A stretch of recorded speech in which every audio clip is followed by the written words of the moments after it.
اعوذ باللہ من الشیطان الرجیم بسم اللہ الرحمن الرحیم۔ نہج البلاغہ خطبہ نمبر 5۔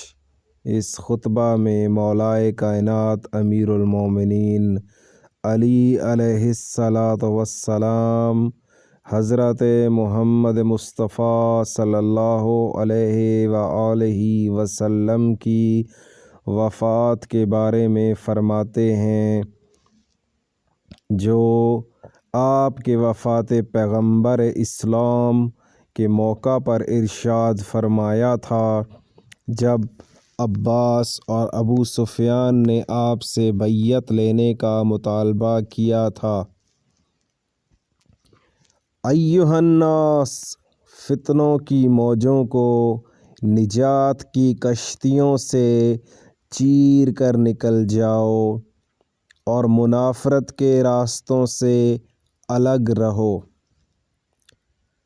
باہمی فخر و مباحثت کے تاج اتار دو کہ کامیابی اسی کا حصہ ہے جو اٹھے تو بال و پر کے ساتھ اٹھے، ورنہ کرسی کو دوسروں کے حوالے کر کے اپنے کو آزاد کر لے۔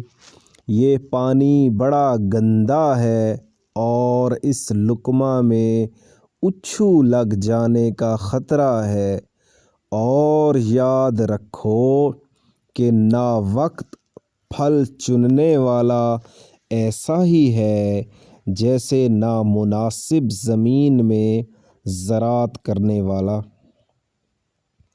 میری مشکل یہ ہے کہ میں بولتا ہوں تو کہتے ہیں کہ اقتدار کی لالچ رکھتے ہیں، اور خاموش ہو جاتا ہوں تو کہتے ہیں کہ موت سے ڈر گئے۔ افسوس، اب یہ بات جب میں تمام مراحل دیکھ چکا ہوں، خدا کی قسم ابو طالب کا فرزند موت سے اس سے زیادہ مانوس ہے جتنا بچہ سر چشمہ حیات سے مانوس ہوتا ہے۔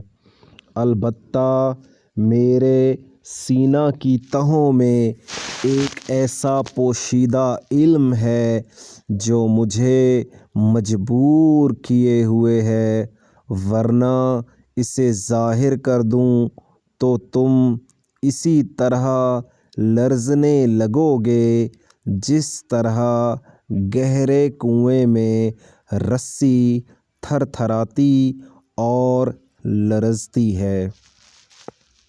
تو ناظرین، آج آپ کے سامنے اسلام پیڈیا 57 چینل کی جانب سے نہج البلاغہ کی کتاب خطبہ نمبر 5 کا اردو ترجمہ تلاوت کیا گیا۔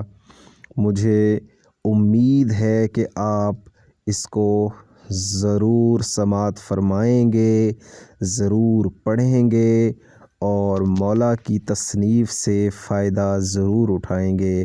آپ سے گزارش یہی ہے کہ اگر آپ ہمارے چینل پر نئے ہیں تو پلیز اس چینل کو سبسکرائب کریں، شیئر کریں اور کمنٹ باکس میں کمنٹ ضرور کریں۔ جزاک اللہ، شکریہ، اللہ حافظ۔